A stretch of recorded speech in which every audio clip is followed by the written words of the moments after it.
Hey everyone, welcome back to another episode of Two Bros, One Beard. I'm John, And I'm Michael. and we're going to be doing another ranking of our favorite albums from actually a shared favorite band of ours, Iced Yep. Earth. Bro, I'm going to kick it over to you to talk about this segment moving forward. Yeah, so I had to come up with a segment name for what we're doing here, ranking albums from the bands that unite us the most or bond us the most. So came up with the segment title, The Bridge That Binds will be the name of this segment. Obviously, we're like 4 videos in, finally came up with a segment name, but I think we have a few left to do. So yeah, just want to mention that before we get this going. So yeah, take it away, John. All right, so Iced Earth, probably my favorite band. I think it's up there for you too, right, bro? Yep. And I've been wanting to do this one for a while.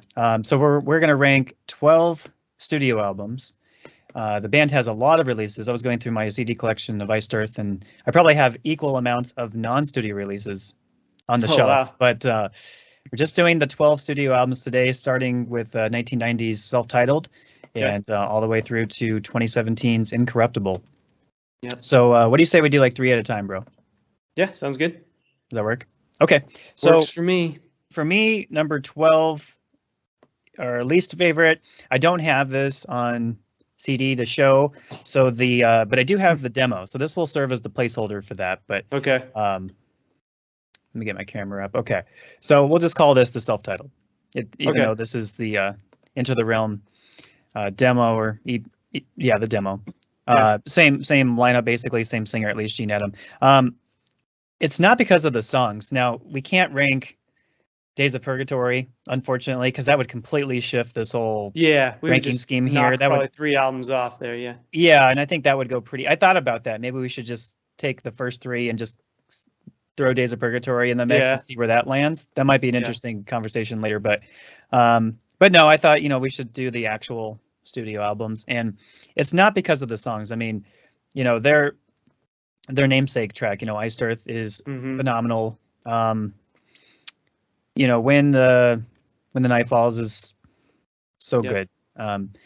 There's just really great moments on the first record. What I can't get past, and this is true for a lot of fans, is the vocals. Now I have to say, if you get a chance to listen to the Purgatory, I guess EP or record that came out a handful of years ago, that John put together with Gene, and they recorded like the old demo material, like I think. Well, when the band was called Purgatory, I guess. Okay. Gene's vocals have come a long way, and I really like his voice on that. Back in 1989-90, not so much. So that's got to be number 12. Anyway, moving on. I'm going to go next to the first album featuring Matt Barlow, and that would be Burnt Offerings. Okay. This is the less cool Century Media re-release cover. Still cool. It's still pretty cool. The original, I think, is much better. But anyway, I sort of, like, when it came down to it, I really like this record. I like a lot of the tracks on it. I think Burnt Offerings is an amazing song. What a way to open up the record. Dante's Inferno is just killer, especially on repeat listens, and you kind of get used to how many movements there are and where it's going. Yeah. The Pure Spirit is just like a really cool, eerie kind of ballad almost, leading into Dante's Inferno. Yeah, it's all eerie. Yeah, it's a very eerie record, very angry, very dark, super heavy. Yeah. I sort of had to rank them at some point by the frequency of listens. Yeah. Like in my head, I'm thinking like, no, I would rank this higher, but I really don't grab for it very often. Yeah. So for that reason, it had to be number 11. And then my last, before I kick it over to you, bro, is going to be 2008's Crucible of Man. Wow, I had that way down there. Yeah, and for the same reason, like I just do not grab for it as often. The other thing is, this might be the one record I would almost rank it. It almost deserves to be last for this very reason, and that is there's a handful of songs on here. If I just read off the song titles, I'm like, oh, I know how that song goes in my head. There's like half these songs, I'd have to listen to it again. I know. You have any recollection of how it goes? I'm the same way. I can't definitely not by just reading the title. I'm like, there's no way. Yeah. I don't remember. So And that's not a good sign, right? No, but it's too Yeah. bad because it was the return of Matt, and Yeah. his vocal performance is incredible. Everything about it is really cool. I think the songwriting suffers, and we know why. John's talked about it and everything he was going through personally. Yeah. As a kind of resulted in what it is, but I still enjoy the record. I still will listen to it from time to time. Probably the one I listen to the least. Okay. All right. All right. Go for it, bro. All right. So my number 12 is also the self-titled. I don't think I've listened to the songs off Days of Purgatory, but never the original version. Same with Dream Theater and Symphony X. Any band that got a better singer on the second record. Right. I just didn't take the time to listen to it. But I do like the song. I mean, I like songs on it. I like the title track, Iced Earth, and like you said, When the Night Falls is also a great song. Yeah, I really like the artwork, but other than that, I never dove into that record. But I love Days of Purgatory. I would just honestly substitute the first 3 albums on my list with that, and then we really got something. My number 11 is Night of the Storm Rider. Once again, I love the title track on here. I love Angels Holocaust, but most of the album is just kind of forgettable for me. Even though, it sounds really good. Every Iced Earth song essentially has a great riff. He's such a unique rhythm guitar player that it's. I can't say that there's a bad song on it. There's just such an upgrade at singer that's really the only reason. My number 10 would be Burnt Offerings, and probably the main reason. I like Dante's Inferno, and I like the title track, but maybe the album's just a little too heavy for me. Iced Earth is probably the heaviest band I listen to, and that was just kind of just right on the edge for me of just being a little bit too heavy. And I honestly like the 2011 Dante's Inferno better than the original. As much as I like Barlow, Stu, to me, Stu is just, I just like him a little more for that track, or in general. I actually like him more in general. Wow. So I enjoy that version more. Okay. But yeah, just a little too dark and heavy, even though I like the story of Dante's Inferno. It's like, man, it's so relentlessly heavy that I need like a break. So yeah, those are my 12 through 10 there. Kicking it back over to you. Man, well, I think our lists are going to end the same, but man, they're going to go in a different direction right about now. So next up for me is going to be 2017's Incorruptible. Oh, wow. Yes. And here's why. Like, there's a couple tracks on here that I absolutely love. Mm-hmm. Black Flag is one of the cool best metal songs ever. Really is. I love everything about it.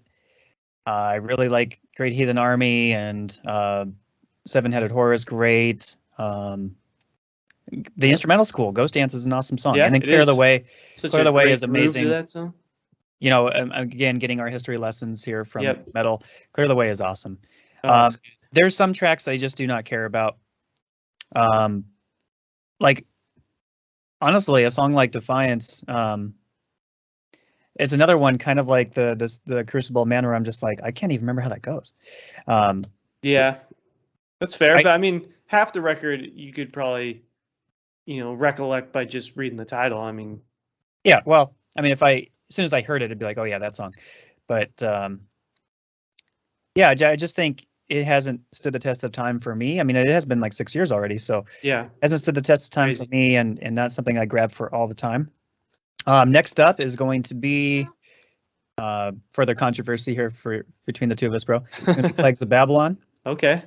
Wow. And this one, like the one I just talked about, has a track that I would absolutely probably even put in my top 10 Iced Earth songs of all time, and that would be Cthulhu. Mm-hmm. That song is man, fantastic. That song is cool. It might be one of the most perfect Iced Earth songs. Yep. I feel similarly about Plagues of Babylon. I think it's an amazing opener. Mm-hmm. Agreed. As far as that whole 6-part Something Wicked continuation, that's the song I really love the most. The other 5 are hard for me to get through. I don't care as much for. I think I'm with you. I love the concept of kind of combining the Something Wicked story with like The Walking Dead, which was really cool. And if you get a chance to check out the double disc, the kind of extended versions in here have extra sound effects and cool zombie noises, and that's really cool. I wish they would have kept that in, but maybe it was getting too long of a runtime as it is. But I love it. If I Could See You, Peacemaker's awesome. Yep. Spirit of the Times is a great re-recording from the Sons of Liberty project, and then and then the cover. Yeah, Highwayman's amazing. Love that. Yeah. Okay, so then I'm gonna go with. Sorry for the glare here. It's Autograph, so I got to keep it safe. But this is Night of the Storm Rider, the second. Sweet.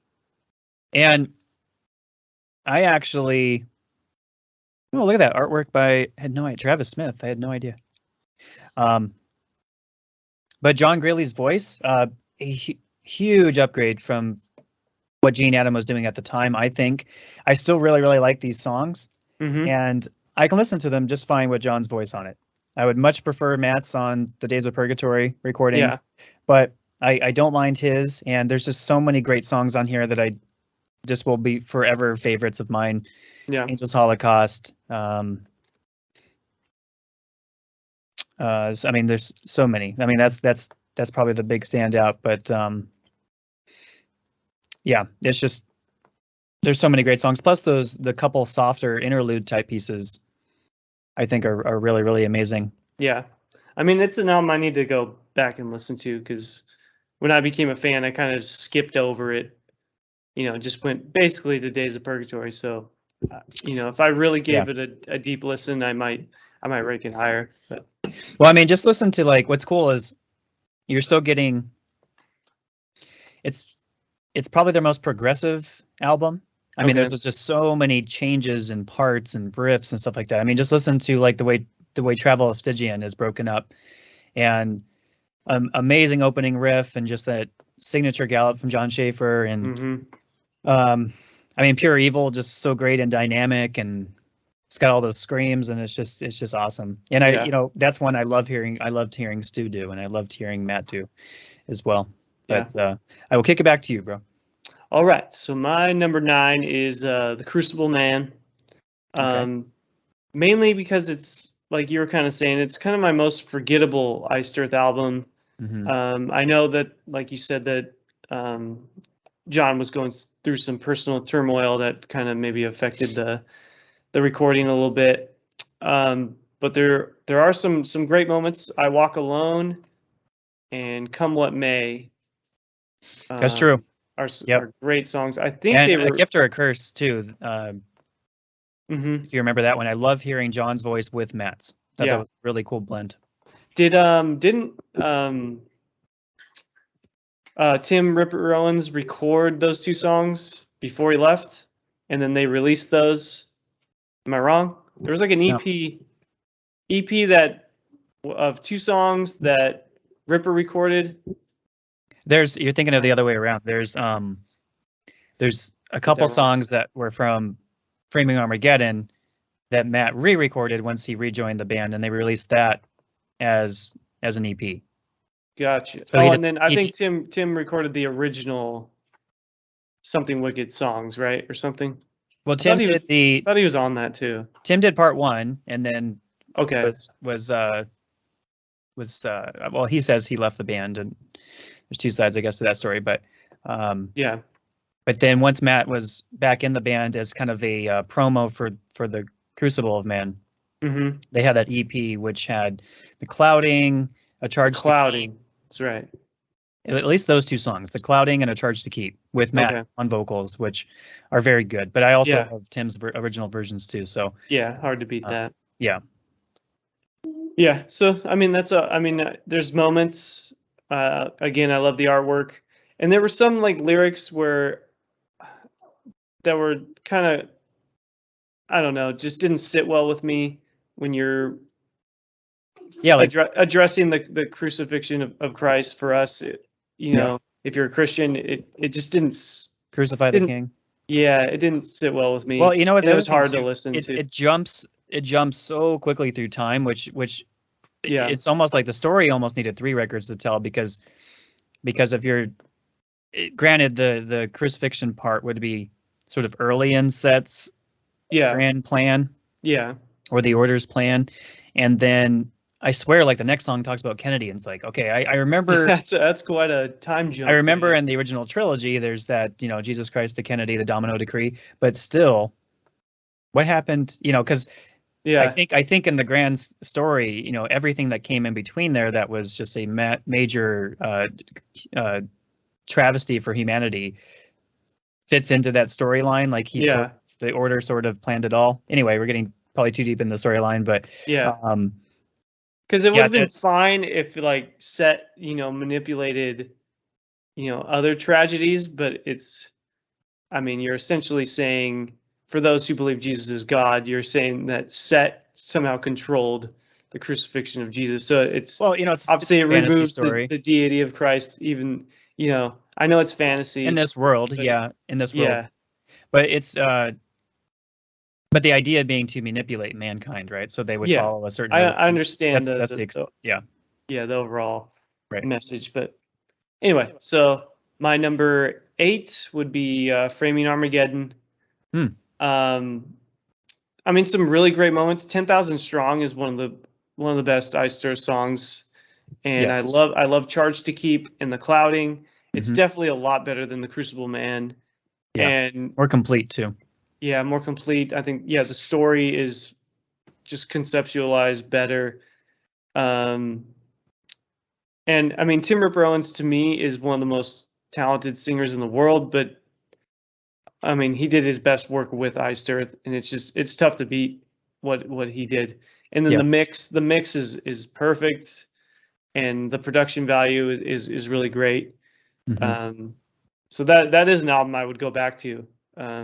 And I might flip that with my number 7 now that I think about it. But for now, I'll just say my number 7 number 7 will be Plagues of Babylon for me. I'm just such a huge Stu Block fan, but I love Cthulhu is one of the best Iced Earth songs, in my opinion. It's one of the coolest. I love Peacemaker. We kind of talked about it. I mean, the first 6 songs, like we said, we really like the idea. I mean, not all the songs are great. The opener is great.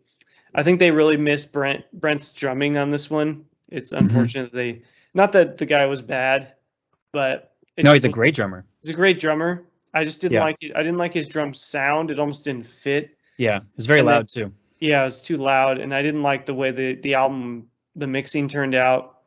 To have it mixed by a guy who had never mixed a metal album before was just so odd. And I don't think they were in the studio of their choice. I think something where they had to record it somewhere else, and it just didn't sound as good. But other than that, I mean, it's still an album I really love. And can we agree that it's the greatest artwork in the history of metal? It's pretty awesome. I mean, it's pretty amazing. So there's my 9 through 7. Awesome. Okay, next up for me is going to be Something Wicked This Way Comes. Sorry for the glare. This is the Iced Earth record I've purchased the most times. Oh yeah. I don't know why. I have 4 copies. It's been remixed and remastered. Yeah. But I have it that many times. I know for a lot of fans this would be a much higher, but for me, there's some tracks I just don't enjoy as much as I used to. And I mean, Disciples of the Lie, Stand Alone, Consequences, Reaping Stone. There's quite a few songs I'm just like, you know, I feel like they've done a lot better. What really sets this record apart are some of those standout moments, which, I mean, Burning Times is just like all around classic. The riff, the lyrics, everything. Melancholy is one of their best ballads. And then of course the trilogy that we just continue to hear from in lyrically is just perfect. Yeah, those 3 songs though Yeah. the trilogy are something special. 100%. And I love the instrumental 1776. It's just really cool. Yep. Next up for me is going to be the first one with Mr. Stu Block. This is Dystopia. And Ooh, signed. Nice. signed by at least, yeah, both of them, John and Stu. Yeah, this gave me a lot of optimism when I first heard it. I mean, just hearing, first of all, Dystopia is an amazing song. Anthem is just really, really great. Yep. Sing along the whole thing, especially sing along chorus, amazing. I love that. I just love that the sort of all the chances that Stu took with his voice on this one, and just things that he tried out. There's some really cool moments. V is tremendous. I mean, yeah, really, really love that song. I just love the concept. I mean, it was just so fitting for the time it came out. Would be super fitting to come out now. Yep, it's really great. Agreed. Let's see. And then I got one more, and then we'll do our top three. Okay. Then next up for me is going to be Framing Armageddon. Okay. The second album with Tim Owens on vocals. I don't know. Maybe it just hit me at a particular time in life, but I remember being a huge fan of the band when this dropped, and bought it on release day and all that stuff. But I was really just really enjoyed the storyline and kind of the whole setup for this Set Abominate takeover thing. And yeah, I think Tim's vocals on this, what he's able to do, all the layering and just all the different parts. And I mean, it's the kind of, I think he was the kind of singer. What am I trying to say? That he was there. They really couldn't have done what they did on this without a singer like Tim. Oh, for sure. Yeah. And that's what I appreciate. And there was also a lot of changes to John's writing style. I mean, there's certain things on here, like I think it's the Domino Decree, which has like a Hammond organ, and it's very, or a B3 or something like that. But it's an organ, and almost, it's I dare say Deep Purple, but like if Iced Earth was, like if John was with Deep Purple kind of thing. Yeah. It's really cool. I love all the kind of world music influences, the Eastern influences, and the female vocals that are thrown in. Really adds a nice extra element in storytelling. Definitely. And even the little segue tracks are interesting enough to kind of keep you engaged and keep the story going. So really love that record. All right, kicking it over to you. All right, this is our 64 here. All right, my number 6 is going to be Dark Saga.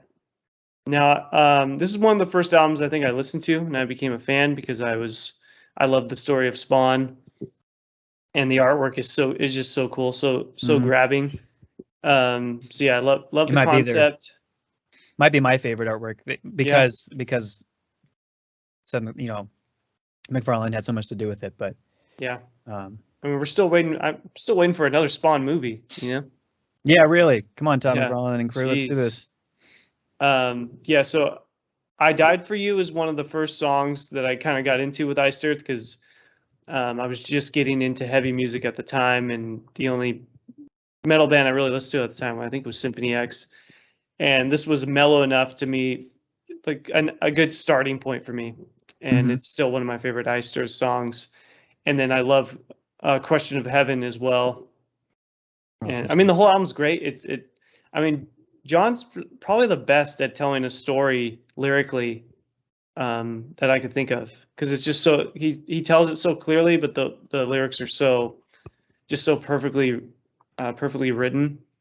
It's never hokey. It's just like he's just such a brilliant lyricist, in my opinion. So it really tells the whole story clearly, which I love. So yeah, it's just another album that's just great. My number 5 is going to be Horror Show, and I love the concept of this record as well.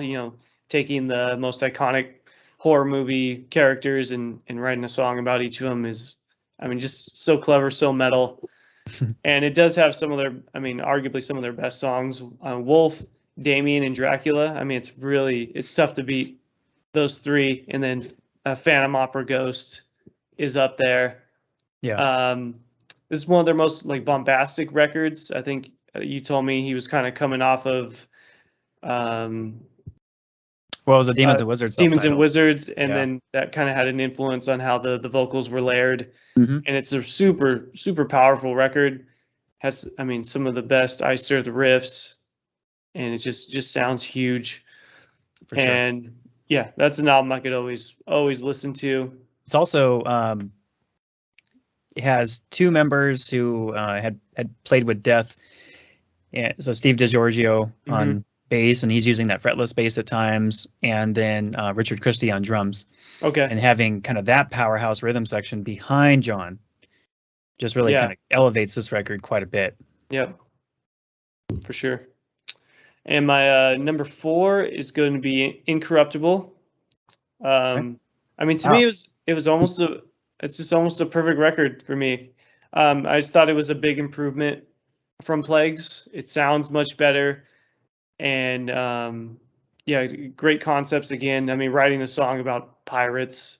I mean, not too many male bands have done that in such a cool way. Clear the Way is, I mean, one of my favorite Iced Earth songs. It's so good. And I didn't even know much about that story, so it made me read up on it. But I mean, it's just killer. And yeah, and then The Great Heathen Army is awesome too. I thought Stu really explored some different vocal styles on that. For sure. And he wrote the lyrics on that one as well. And it's just awesome. I think that's about it's about the Vikings. Yeah.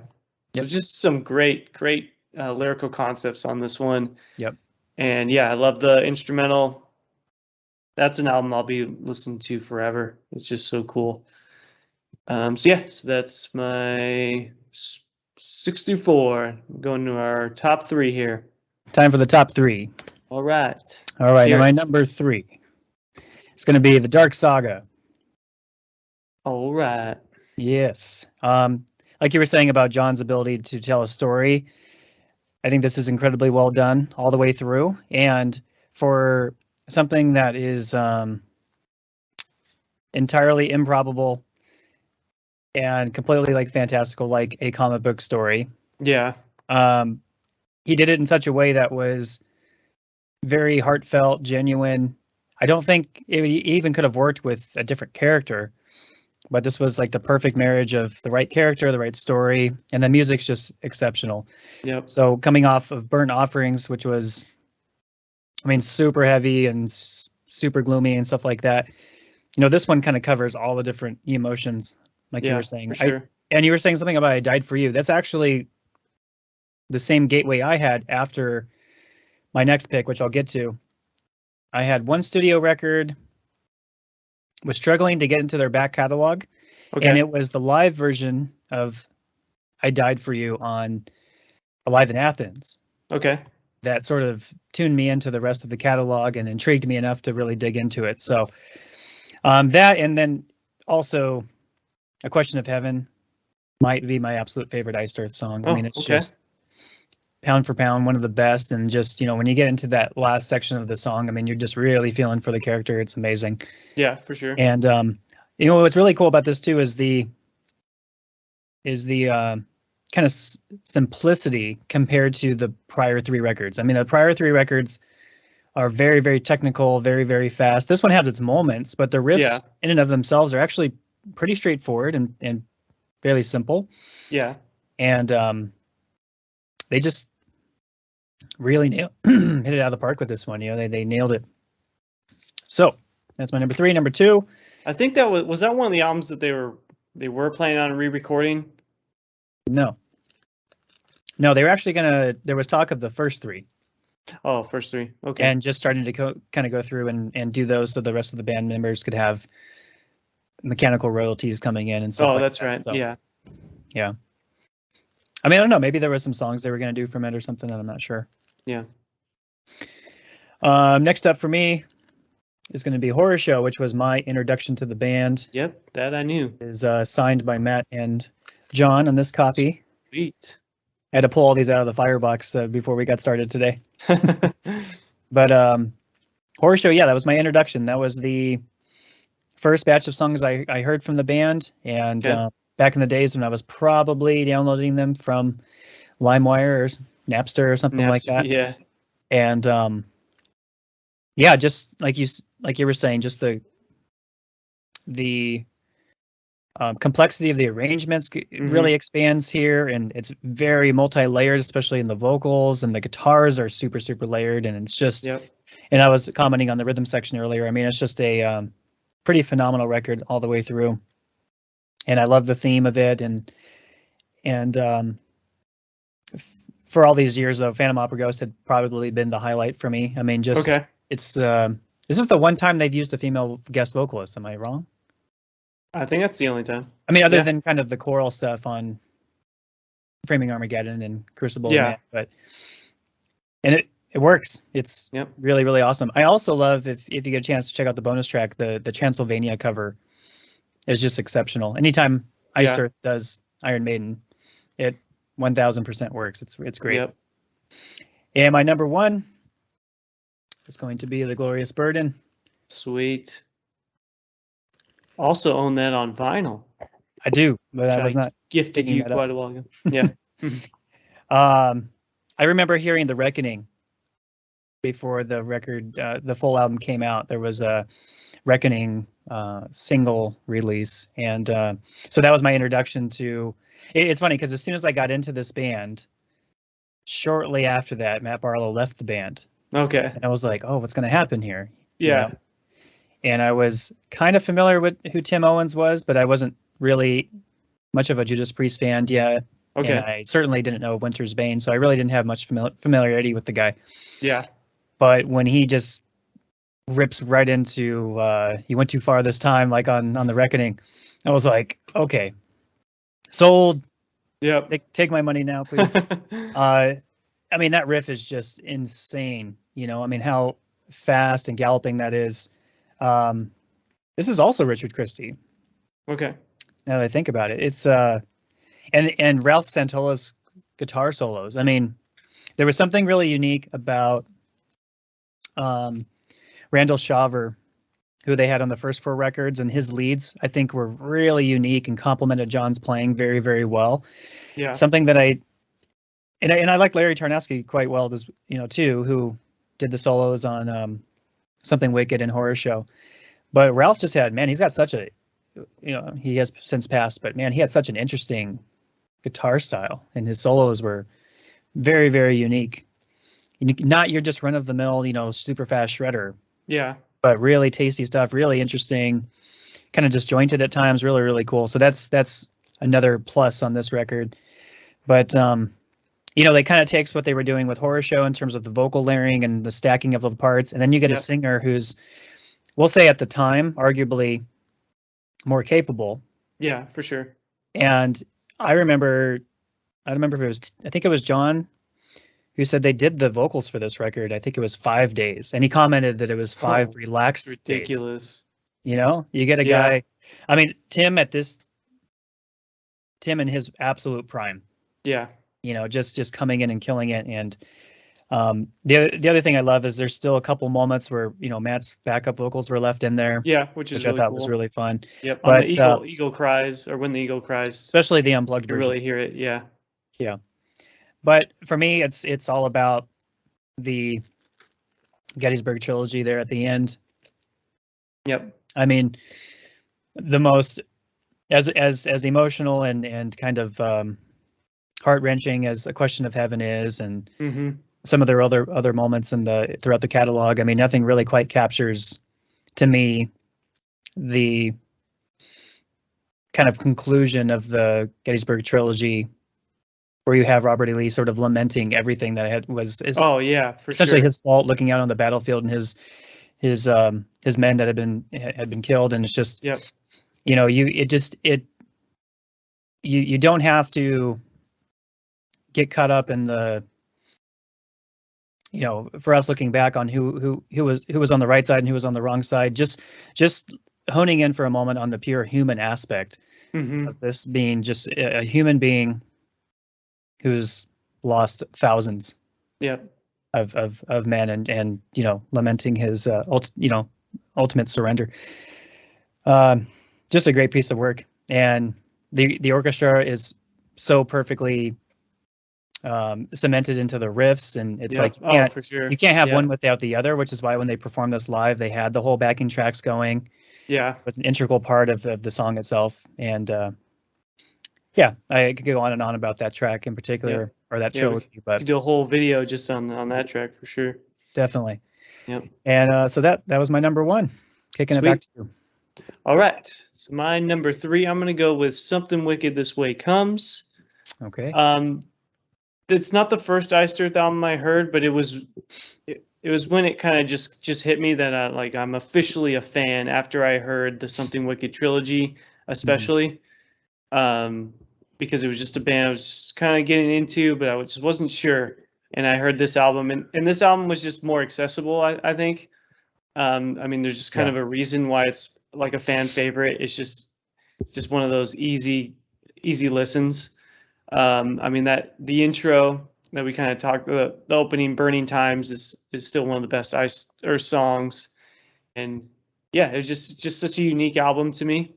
And that's when I kind of appreciated Barlow's voice when I really didn't at the time. And yeah, so it's just love that record.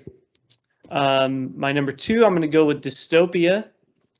And this was the first new album I actually got to buy as a fan. And obviously they introduced a new singer, and I was just blown away by his voice right away. Obviously he could, at times he kind of mimics Matt Barlow. Maybe you could say a little too much, but I mean, he's kind of a guy who could do it all too. I mean, he could do almost anything Ripper can do. Maybe not in his prime, but like he could do just the craziest scream vocals that are just so catchy, and the control of his voice to the point where I think he did like some stuff on YouTube, and people were like swearing that he was somehow manipulating like the sound, right? To almost, it's unbelievable what he could do with his voice. And I mean, the opening track, Anthem, was one of our favorites when we first heard it, and getting to see them live for the first time and then singing that song with the band. V, based off the movie V for Vendetta, is one of the coolest songs ever. And even just like one of their super short to the point songs, Boiling Point. Oh yeah. Where he does like repeats the title in screams, and it gets progressively higher and higher. It's just so cool. And the mix was just flawless. Who do you remember who mixed this one? Yeah, that's the last Jim Morris. Okay. I think this is like the peak of their sound. It just sounds awesome. Or I should say that's the last recording at Morris Sound. Okay. Yep. But, at least as far as Iced Earth is concerned. Yeah. Credible record. And then my number 1 is same as yours. I'm going to go with The Glorious Burden. Now, this album I heard when I was like 13 years old, or you played me, the Gettysburg trilogy. Mm-hmm. And I loved it as a young kid because I was really into, American history, especially the Civil War, was kind of what I was really fascinated with when I was really young. And I loved that song. And I didn't even like metal. I didn't really like music at the time. And I remember taking that song on like a field trip, and everyone's like, "What are you listening to?" And I was just a young kid. And that was the first concert I went to, our first metal concert anyway. Mm-hmm. And not the best experience, but it's still, something I'll remember forever. This album, May of 2004. Oh, was it? You remember exactly? Yeah, I remember exactly. Do you have the ticket stub? Oh, I have the ticket stub. I have a shirt from that tour. And didn't you meet Tim? I did. Like 2 days after we saw them in Anaheim, I saw them in Hollywood. Okay. And got to meet Tim and Ralph and gosh, he was on bass at the time, James McDonough, I think. Okay. Yep. Sweet. Yep. Got pictures with Tim. I just recall I went to, because we saw him in Anaheim, downtown Disney, right? And I went to the Lego store and I bought me a basketball court Lego, and I got smashed up against like the front gates. Mm-hmm. And then my Legos dropped, and then they stomped on them. And I remember at the end of the show, when everyone cleared out, I went to go find it, and it was just destroyed to pieces. But I would have taken a hatchet and smashed it to pieces. I don't remember that at all. I was just a young 13-year-old at the time. But yeah, so I think this album should be a required listen for all high school students in the United States. If you're a patriotic American, especially, there's just some songs that just really tug at the heartstrings. When the Eagle Cries, to me, of all the songs written about that day, about 9/11, to me, this was the best. And it's the one I listen to, or at least try to listen to every anniversary of 9/11. It's just so powerful and moving. And then you have Declaration Day is just one of the coolest songs. Mm-hmm. You could play that every July 4th. And then obviously Gettysburg, it's one of the most, let's say, the most consequential days in American history, and one of the most pivotal battles, obviously, ever. Kind of saved, you could say it saved our Union. And it's just, to me, it's the greatest metal song ever written. To me, it's my favorite. The fact that it's 30 minutes and I could listen to that song every day, it's just so powerful, and there's nothing like it. And lyrically, it's so profound and perfect, and it's almost unbelievable. It's jaw-droppingly amazing. Mm-hmm. And vocally, I think it's the greatest vocal performance I've ever heard, at least metal-wise. And that the fact that they recorded that in a few days is ridiculous.